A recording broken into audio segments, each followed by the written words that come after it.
Every retailer we work with is so busy. Of all the busyness, dealing with service customers is at the top of a lot of people's list. The phone calls and the walk-ups, sourcing parts, staffing, it's crazy. It's tough. So we got to talking about how things like our service appointment tool might help with that. And that's what's up next. Yeah. So, retailers their phone lines are still hung up, people asking questions, whether it's how long you booked out on service, what's your availability on bikes. Staff is overwhelmed. I've heard from some retailers that some of their staff members are spending just 8 hours on the phone all day. And that can be really exhausting. So how can we help make things easier for those folks? That's not to mention the fact that finding staff right now is one of the biggest challenges bike shops face. So like how your staff spends their time is so important. Yeah. How can we build in some efficiencies? Yeah. Keeping them doing what they're supposed to be doing. And especially in the service department. Yeah, service department, exactly. So we had some success and have for years with a properly merchandised homepage. That way people that land on the homepage can easily find whatever it is they're looking for, because who knows why they landed on the homepage. Mm-hmm. But Ryan, I think you're right. The service department these days is the tough one. So is it in this? Our service scheduler hadn't been out that long, but it's been growing a lot. I know Brian hears that request an awful lot with new prospects. Yeah, I've been really pleased with how it's been received. I mean, feedback that's come direct to me, and then it's come up in a couple of MBDA events that I've done on how much people appreciate it and how much time it saved them. So, I'd say it's more feedback than the typical feature we release, which is really cool. Yeah. What's the, every once in a while I still hear resistance, people that don't, that maybe they're new to smart detailing. They're new to an e-commerce enabled, a catalog enabled website. And so that's already a big thing. Are you hearing any resistance to using the service scheduler tool? I think the reason people have shared if they aren't using it is because it's not tied into whatever service department management platform that they have. And that really wasn't our intent. It's a pretty heavy lift to either build a service management software or to build an integration with all the different systems that shops use. So our goal was really simple. Just how do we put the consumer first, make it easier for them to schedule a drop-off time? How do we reduce payroll or increase payroll efficiency for shops? But that's all I've heard. But people who are using it love how it functions. Yeah. That's I think when they get how simple it can be, and that they can really reduce two things: the phone calls they have to field and the surprise walk-ups. I think that's where it's been extremely helpful. Susie, have we, what are we doing from a marketing standpoint to get that message out to our existing clients? Yeah, so we've done a blog post, we've sent at least a couple emails and a few social posts, but I think there's still more we can do, whether it's coming from us or working with some of our partnerships. So I believe we're going to be doing a webinar with NBDA soon about the appointment tool.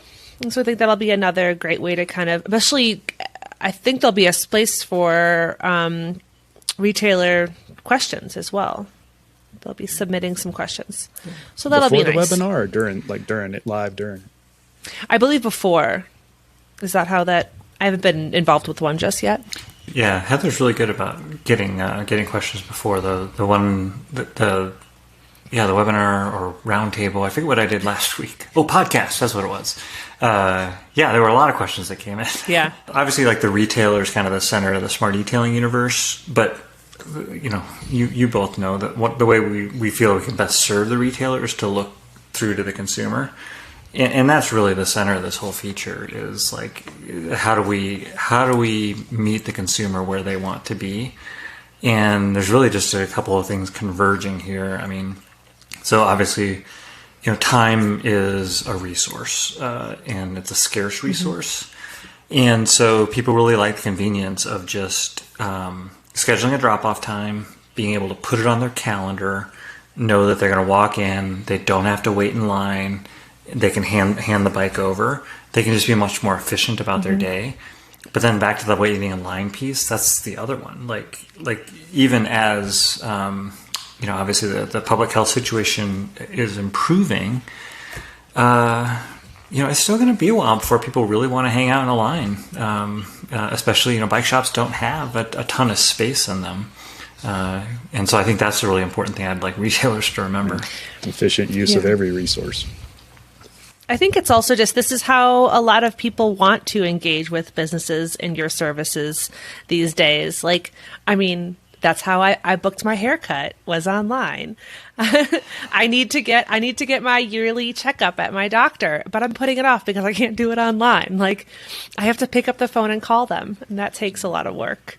So yeah, I think that's a good point, because the big piece is we're not suggesting that it's the only option. Absolutely. People are still going to call. That's great if they want to call. People are still going to walk up sometimes. You got to reserve some time for that. But more and more people want to do what you just described, Susie, and they just want to pull their phone out, make it happen, know it's done, and move on with their day. And that's the big piece. That I don't want people to think it's all or nothing.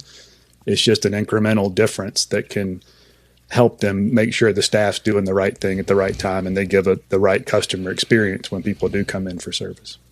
Absolutely. And I think obviously it goes without saying, so many of our retailers and just bicycle retailers in general have new customers, or their customer base is wider. They're working with people they've never worked with. So why not just make it as easy as possible for those people to come back into their store and re-engage with their staff, build that lifetime customer in a way that they're comfortable.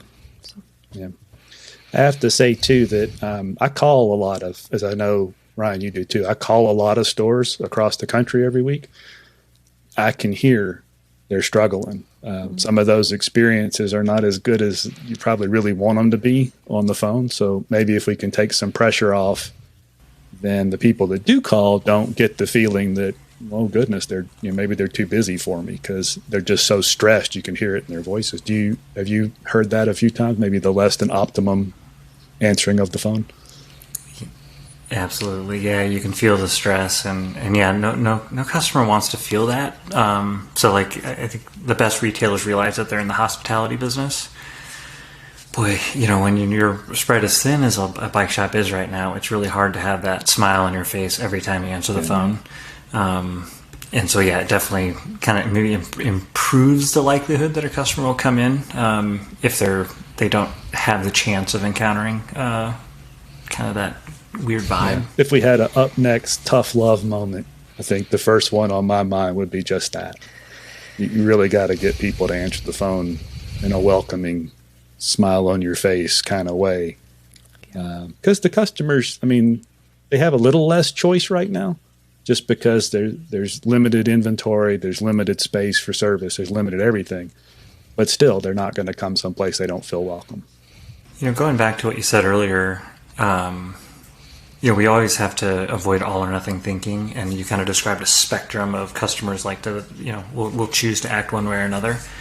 I do think that as a business owner, it's easier to just kind of make binary decisions. My customers will use this or they won't use this.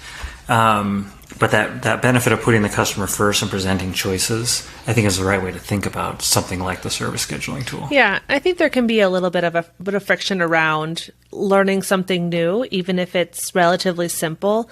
Just new feels really overwhelming right now. We've already had a year of new, a year of uncomfortable. So if you're asking your already stressed staff to try to just learn a new process, it can be overwhelming, but hopefully it'll alleviate some of that stress. Yeah, well, in relation to the service scheduler, and anything else, we do this with everything that's part of the Smart Etailing tool set, but we'll certainly help get that set up, because it is a different tool than even we've ever had. And we'll put a link here to, we've got a nice Help Center article and a video on how to set that up and what it looks like from both the customer side and the retailer side. So we'll get that linked in this video as well, too. Super. Yeah.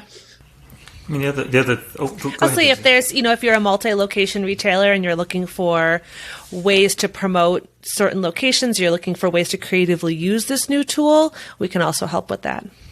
Yeah, good point. Also, trying it out for a week or two it has low risk. I mean, it's included in every smart detailing package, so there's no additional cost. Setup is relatively quick, and so put it out there, collect feedback, see how it works, and if it doesn't, then back away. But don't turn it off. But don't hold off on making the choice just because of all the unknowns. And as always, call us and let us help.